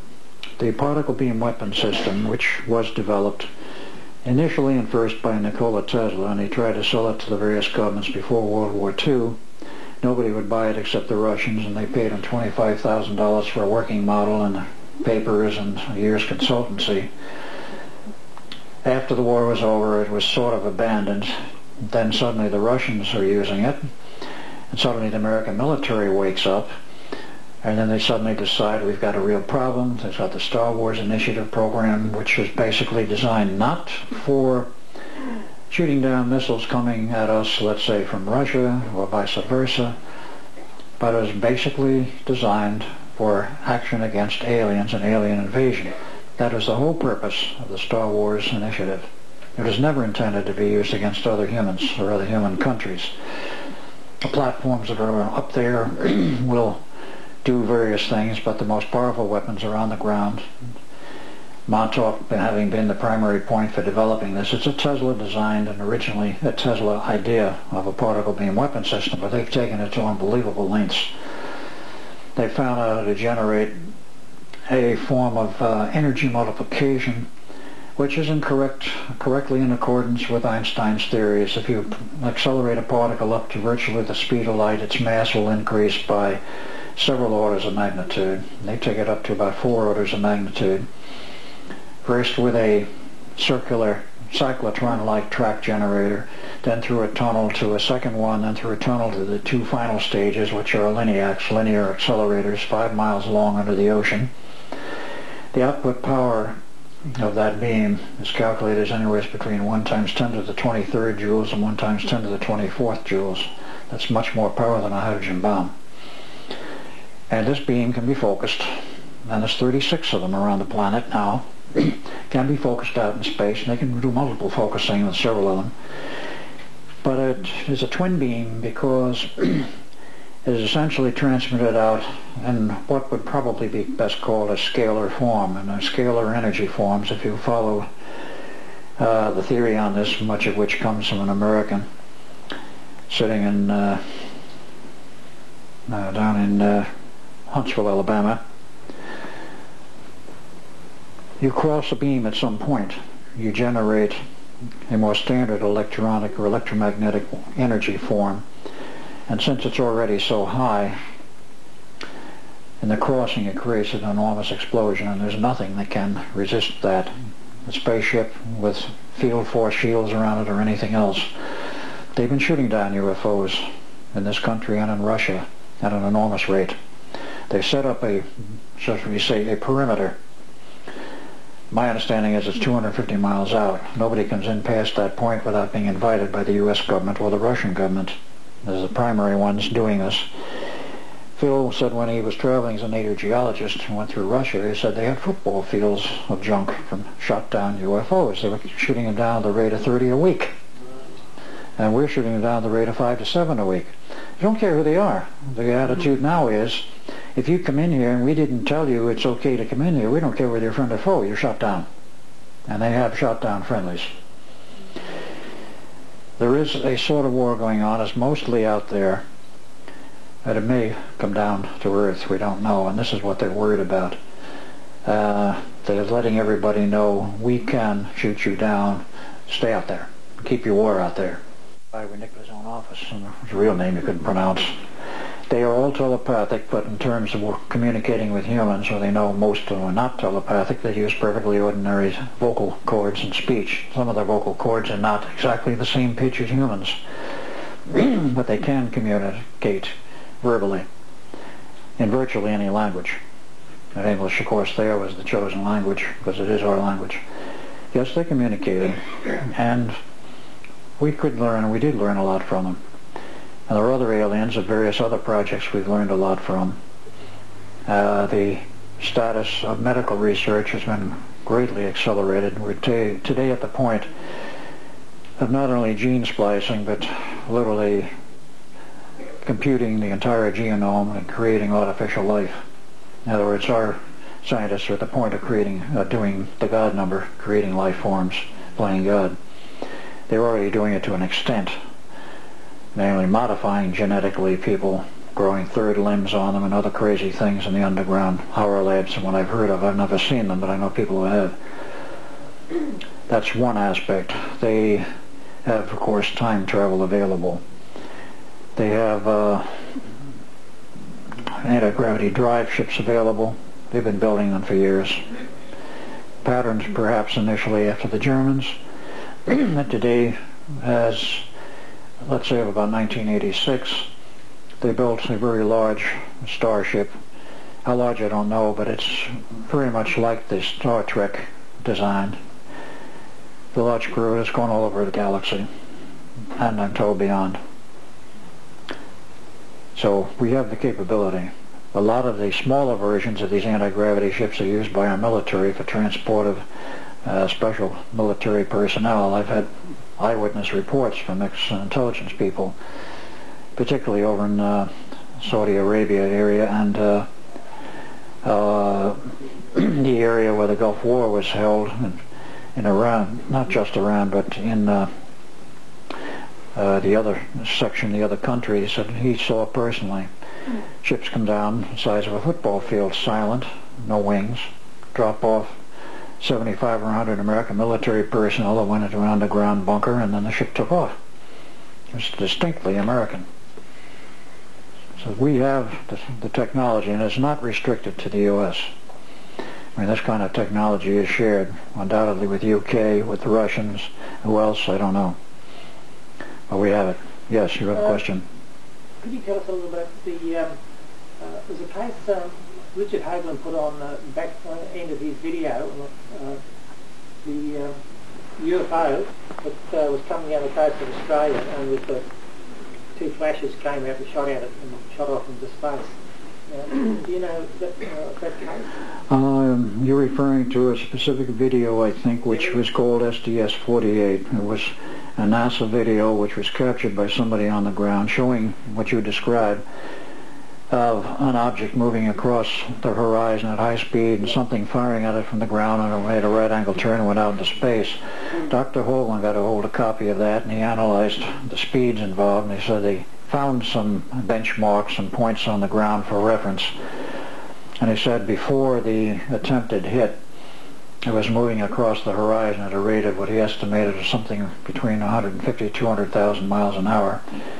Then came the thing firing at it, which was probably ground-based.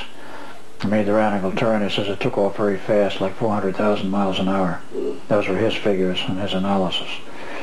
I have or had an original copy of that, but it shows in one part of it very clearly circular foil aircraft in broad daylight, photographed from that particular flight.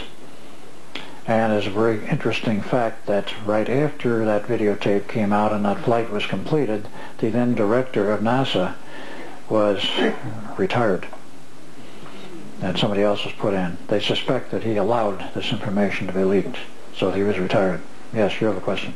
In regards to that, it's been put forward as a theory that the craft in fact bend space to achieve those speeds? That is one of the theories, yes, bending in space. Well, if that was true, wouldn't that therefore theoretically make it practically impossible to direct a beam at the craft to actually disable it then, if it is bending space in the process? It's a very interesting observation. Wouldn't, if somebody, a ship, were able to fold space to go from point A to point B instantaneously, if a beam weapon were fired at them, maybe it wouldn't hit them. Well, if they moved out of our space fast enough like that, yes, it would not hit them. That's very true. That's one of the stated means of propulsion by some of these UFOs is like you take a long strip of paper, point A, point B, you fold the paper, the 2 points come together. If you fold space, you can do the same thing. Now, allegedly, some of the alien groups, the more advanced ones, can do this. Most of them use hyperspace travel, which means at speeds beyond the speed of light, which is more common. But either way, if they move fast enough, no, the beam won't hit them, because the beam is limited to slightly less than the speed of light. Depending on how much energy they put into it, it will not travel at the speed of light. It would be under it. Because it is not a light beam, it is a particle beam system. Therefore, it is restricted to less than c. Yes, you have a question there? What's your opinion of Stargate? Is that really about time molecule at the planet? I'm sorry, would you repeat the question? What's your opinion of Stargate? Is that really about time molecule at the planet? Very interesting you bring that up. And what is my opinion about Stargate? There was a movie, of course, by that name, some years ago. I presume it was over here, alleging the recovery of some ancient hardware in the desert in Egypt and the military setting it up, finding out how it would work, and going somewhere with it to another, perhaps another universe where there's another war going on. A quite different area, but with humans. Information I have from people who are connected with that program said Stargate was real. There was recovered hardware. The military did use it. They did go somewhere else with it.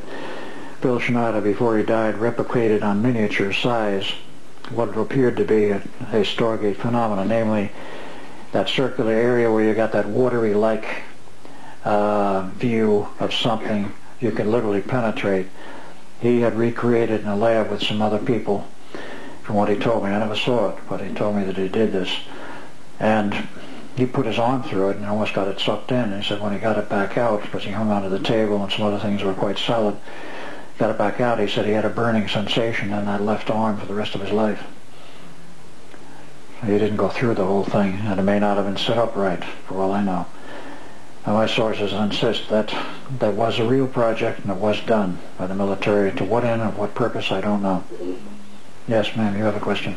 To what extent is Project Sanguine being used as a cover with the ELFs, the actual real Project Sanguine? Are they using the ELF frequencies to disrupt alien? Project Sanguine, is it a cover, or is it real, or what is it being used for? Sanguine, if I remember right, was one of the ELF communication systems used years ago. Yes, it is, in essence, still being used. But much of the Project Sanguine ELF transmissions have been sort of abandoned because A, they needed too much power, B, it needed gigantic antenna farms, and the Navy already has other systems which will communicate with the submarines underwater worldwide.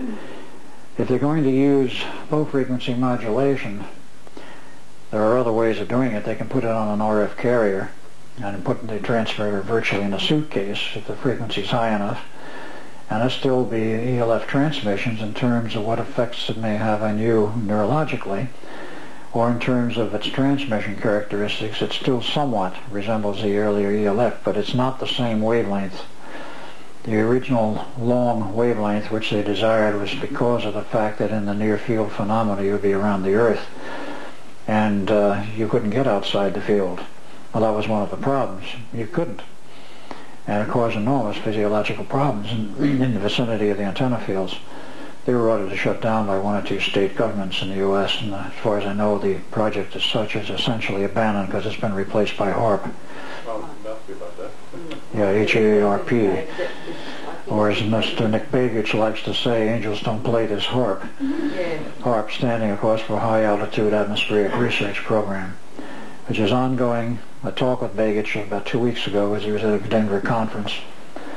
And as he said, the program is essentially shut down during the summer for maintenance, repairs, and modification. They said they're modifying it now to boost the power output level to 1 gigawatt. And they're doing it with high gain antennas, and they said the final goal is to run it up to about 3.5 gigawatts. My only comment is, what do they want to do, destroy the ionosphere? I mean, this is unbelievable power levels. They don't need that much power for weather mod. What else are they trying to do? Of course, one of the things that's come up between communications between Nick Begich and Preston Nichols, Preston got some modulation waveforms from Nick from his observations in the Alaska end of the transmissions from HAARP, and it turns out the modulation waveforms are identical to what Montauk was using in the days when they were doing mind control work. So HAARP has more than one function. It appears that it can be used, and probably is being used, for mind manipulation. When you say mind control, you have to use that term advisedly because it doesn't mean necessarily rigid control. All you need to do is get mood variance, suppression of the mind function so that you're too tired to think straight, or perhaps your thinking is skewed a little bit. But to get the degree of control you want, that's all I need. Make you more susceptible to voting a certain party in or voting a certain bill out or what have you, whether it's here or the U.S., doesn't matter. This is what they do. Any other questions? Yes, on the way in the back. Concerning time travel, what are the implications of, say, an object or a life form going back in time, and then the future, what future does it hold for that life form, for where it came from, for example? Well, in terms of time travel going back in time, I know that Montauk did it. And to what end or what purpose is hard to say at this point. One of the ideas and concepts about traveling backwards in time was that if you go back to a certain point in time and modify what happened there, change history, so to speak, at that local point, eliminate certain people or change certain political events and so forth, you will affect everything into the future. And there's one of the things which this Meridian group has been doing is apparently trying to modify through re-engineering the past what's happening now or going to happen in the future. It works to a point, but there is a problem. The Navy tried this from what I was told about 1970, 72. They claimed to have known who the head of the New World Order, the new Antichrist, was going to be. They said, well, we can eliminate him by going back in the past and murdering his father before he married, before the child was born. So ostensibly, allegedly, they did this. Didn't affect the kid. He's still around. And they went to the quantum physicists. What's going on here? And they pondered a while and came up with an answer, which may or may not be completely correct, but nevertheless they stated that time is in quanta, just like the physical universe, is that all you did was change the effects of time and the universe at that local point. It does not transmit on through. That was their explanation. I have a slightly different one. You have to change all 7 realities simultaneously or you won't be able to do it. And Montauk was capable of doing that. So it's a complicated issue. It is not a simple issue with a simple answer. Final question, sir. Sorry? Final question. Okay, one more question? All right, yours. I'm curious if the area in Extenstein in Germany, if you know, that was used by the Germans for anything. And with you travelling around the world and lecturing about all these subjects, you seem very lucky to still be alive, given a lot of the people that you know involved in this kind of stuff. Quite a few people, yes, in a sense you're right. Quite a few people I know are no longer alive. Phil Schneider was done in, murder by suicide. A number of other researchers have disappeared.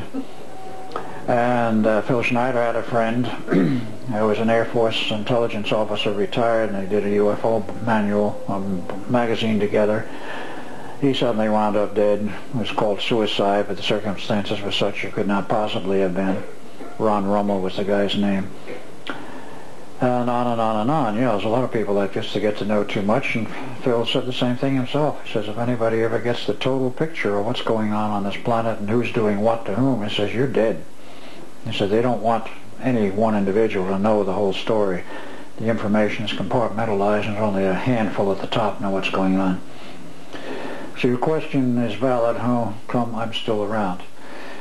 One of the answers, like my brother Duncan, and I think Preston is included in on this, and maybe Dr. von Neumann, we've traveled in time. There's a loop involved, and you don't disturb the loop that was created by this time travel by doing the person in. You have to get well past the point in time where he traveled. In the case of the Philadelphia experiment, Montauk Project lockup into 1983, the equations which were laid out by Dr. Norman Levinson, the time equations, I didn't get into some of the names of these people I was going to get into, stated very clearly when you have a interruption in the time field where you interrupt its flow, is that it becomes unstable, and it takes 20 years after the terminal point of that instability, which is to say 1983, it takes another 20 years to damp it out so that it becomes normally stable.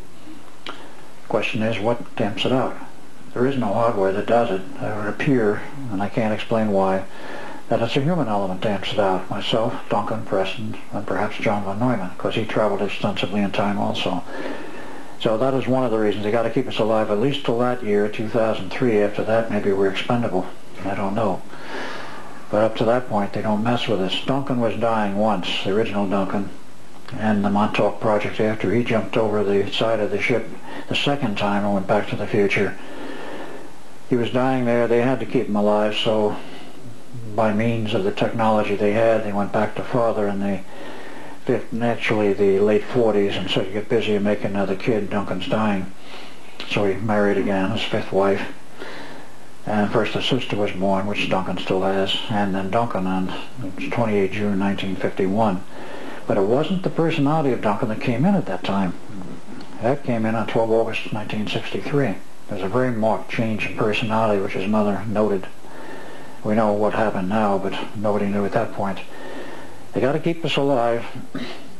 That means not too much rough stuff with us. They've never treated Duncan roughly. They hold him back in several times in the Montauk Project, but they literally captured him at night in an unconscious state, took him there, used him, and then brought him back physically unharmed. I would assume, I don't know as a fact, I would assume that attempts at physical harm, beatings, what have you, would be conducive to a lot of problems. And I don't mean problems for me personally or Duncan personally, but other problems. Okay, we got time for one more or not? It is running a little late, but okay, one more question, that's it. Yes, you have a question now. Would I like to hear a bit about extraterrestrials who are just like us? I'm sorry, you'd like to hear about what? Extraterrestrials. Oh. There's people who are just like us. Okay, I can give you a little bit on that. It's a very complex subject. The government has been, of course, looking into it for decades, and you get various stories. John Lear in Las Vegas, when he was lecturing, said that there was perhaps 17 extraterrestrial groups identified by the government, but they knew there were at least 60. Info I have coming from other directions now, Bob Dean, some of the other people who were lecturing this last week, indicate, the government knows there's many, some of them are living here. According to Phil Schneider's own data from his connections with the government, they said there were 11 extraterrestrial races living here on Earth, and they've been living here for perhaps thousands of years, underground. Most of them, except those who are strictly human in appearance and physiology, can't stand the upper atmosphere or the bright sunlight. They have to go underground. The reptilians require a special atmosphere, very warm, and minimum light. That's the way some of them are. There are human types that are very human to our appearance and are very friendly to us and are perhaps concerned about our welfare. There are others who are not so concerned about our welfare but how they can use us. So that's a quickie thumbnail sketch. It's a broad subject. There are many, many different species. Perhaps the government knows who they all are. The average UFO investigator on the outside has only a glimmering of what's going on. That includes me. I'm not a UFO expert or an extraterrestrial expert, but I have run into them in Montauk and I know they exist. Okay, thanks very much. And if you want...